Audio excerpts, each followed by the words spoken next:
आज हम एक ऐसे शानदार सफर पे निकलने वाले हैं जो सच में रोंगटे खड़े कर देगा। ये सफर अफ्रीका के जंगलों में रहने वाले हमारे प्राचीन पूर्वजों से शुरू होगा और आज हमारे शरीर की एक एक कोशिका के अंदर मौजूद माइक्रोस्कोपिक डेटा तक जाएगा।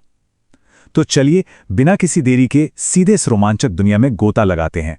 क्या कभी मन में ये सवाल आया है कि पृथ्वी पर जीवन की शुरुआत से लेकर अब तक का पूरे 4 अरब साल का इतिहास इस वक्त हमारे शरीर के अंदर कैसे स्टोर है? हमारा डीएनए जीव विज्ञान की कोई बोरिंग किताब नहीं है, बल्कि ये एक लगातार चलने वाला लाइव रिकॉर्ड है। एक ऐसी चेन जो कभी नहीं टूटी और जो हमें सीधा उस पल से जोड़ती है जब इस ग्रह पर पहली बार जीवन पनपा था। ये सच में किसी चमत्कार से कम नहीं है। तो आइए इस सफर का पहला हिस्सा शुरू करते हैं, द एवोल्यूशनरी ट्री, यानी हमारे विकास का पेड़। 1859 में जब चार्ल्स डार्विन ने अपना सिद्धांत दुनिया के सामने रखा था, तो एक बहुत बड़ी गलतफहमी फैल गई थी कि हम इंसान आज के बंदरों से बने हैं। लेकिन होमिनिडे परिवार का ये पेड़ बिल्कुल साफ कर देता है कि हम और आज के बंदर करोड़ों साल पहले मौजूद एक ही साझा पूर्वज की अलग अलग शाखाएं हैं। हम बंदरों से विकसित नहीं हुए, बल्कि हम सब एक ही विशाल पेड़ की अलग अलग टहनियां हैं जो समय के साथ अपनी अपनी दिशा में आगे बढ़ीं। इस पूरे प्रोसेस में एक लाइन बार बार सुनने को मिलती है, सर्वाइवल ऑफ द फिटेस्ट। अक्सर इसे सबसे ताकतवर, सबसे अग्रेसिव या मस्कुलर होने से जोड़कर देखा जाता है, लेकिन साइंस में ऐसा बिल्कुल नहीं है। फिट होने का मतलब है अपने माहौल के हिसाब से बेस्ट फिट होना। इसे ऐसे समझिए, एक हरे भरे जंगल में एक भूरा मेंढक तुरंत शिकार बन जाएगा, जबकि एक हरा मेंढक आराम से बच जाएगा। हरा मेंढक ज्यादा ताकतवर नहीं है, लेकिन उसका रंग उसे उस जंगल में परफेक्टली फिट बनाता है। यही है असली नेचुरल सिलेक्शन। अब जेनेटिक साइंस इस बात को कैसे साबित करता है, इसके आंकड़े लिटरली हैरान करने वाले हैं। आज भी आधुनिक इंसान चिंपांजी के साथ अपना 99% डीएनए शेयर करते हैं। 99%। गोरिल्ला के साथ ये 98% और गिबन्स के साथ 96% है। ये सिर्फ कोई किताबी थियरी नहीं है, ये हमारे खून और हमारी कोशिकाओं में लिखा हुआ एक सॉलिड बायोलॉजिकल प्रूफ है कि हम सबका ओरिजिन एक ही है। और इसी ओरिजिन से शुरू होता है हमारा दूसरा भाग, आउट ऑफ अफ्रीका माइग्रेशन। इस पूरी जर्नी को इस टाइमलाइन से समझते हैं। करीब 45 लाख साल पहले अफ्रीका में हमारे शुरुआती होमिनिड पूर्वज पनपे। फिर लगभग 3 लाख साल पहले आधुनिक दिखने वाले होमो सेपियंस का उदय हुआ। इसके बाद उन्होंने अफ्रीका से बाहर कदम रखा, मिडिल ईस्ट के मुश्किल रास्तों को पार किया और लगभग 80,000 साल पहले वे दक्षिण एशिया यानी आज के हमारे उपमहाद्वीप तक पहुंच गए।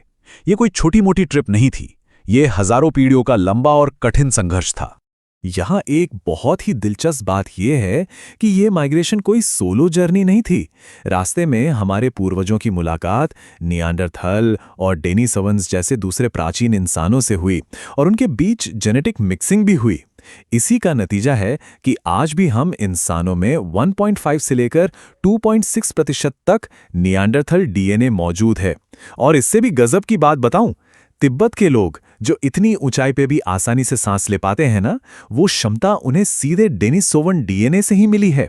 मतलब हजारों साल पुराना अतीत आज भी हमारे अंदर सांस ले रहा है।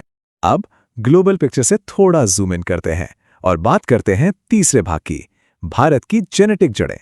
लेकिन भारत पर बात करने से पहले एक ऐसा फैक्ट देखते हैं जो सच में दिमाग हिला देगा। अफ्रीका के किसी एक जंगल में रहने वाले चिंपैंजी के एक छोटे से ग्रुप के अंदर जितनी जेनेटिक डाइवर्सिटी है ना, वो पूरी दुनिया में फैले सभी 8 अरब इंसानों की टोटल जेनेटिक डाइवर्सिटी से कहीं ज्यादा है। जी हाँ, ये इस बात का पक्का सबूत है कि दुनिया के सारे इंसान अफ्रीका से निकले एक बहुत ही छोटे से ग्रुप के वंशज हैं। हम सब अंदर से एक दूसरे के बहुत बहुत करीब हैं। और अफ्रीका से निकलकर जो लोग सबसे पहले एशिया पहुंचे थे, उनके निशान आज भी मौजूद हैं। अंडमान द्वीप की जनजातियां जैसे ओंगे, जारवा और ग्रेट अंडमानीज असल में एक लिविंग जेनेटिक ब्रिज की तरह हैं।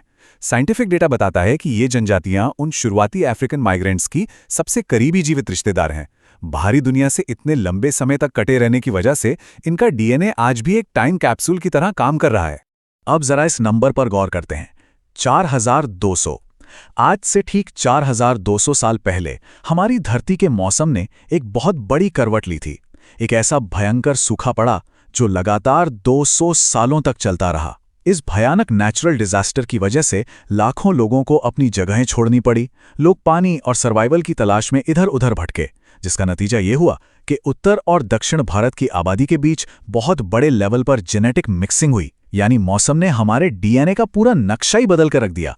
मौसम के बाद अब देखते हैं कि हमारे बनाए गए समाज का क्या असर पड़ा। भाग 4, जेनेटिक्स और कास्ट सिस्टम। साइंस का डेटा इस मामले में एकदम न्यूट्रल और क्रिस्टल क्लियर है।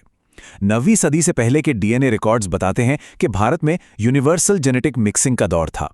तब जातियों के आधार पर शादी ब्याह की कोई सख्त पाबंदी जेनेटिक्स में दिखाई नहीं देती।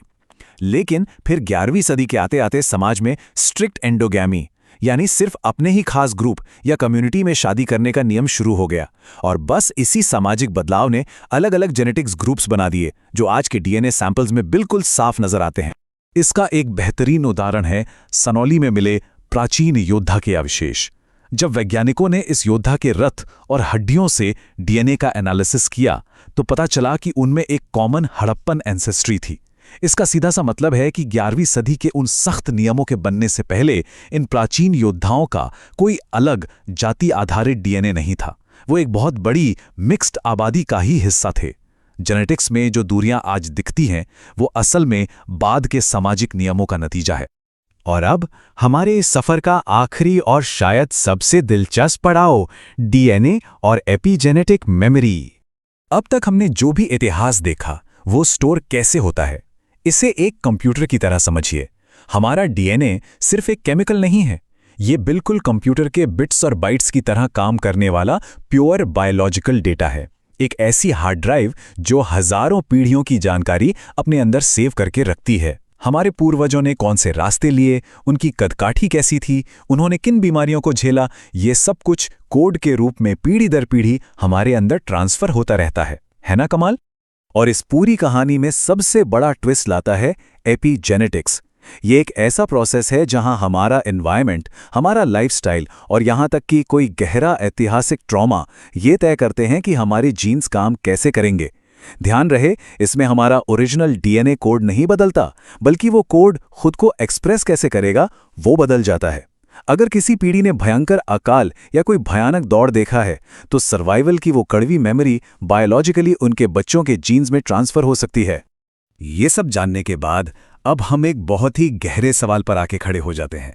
अगर हमारा लाइफस्टाइल हमारे जीन्स को बदल रहा है तो आज हम अपने पोल्यूशन, अपने स्ट्रेस और अपनी आदतों से अपने डीएनए में कौन सी जेनेटिक विरासत लिख रहे हैं?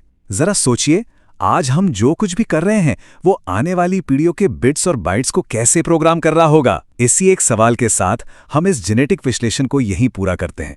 इस सफर में साथ बने रहने के लिए बहुत बहुत शुक्रिया।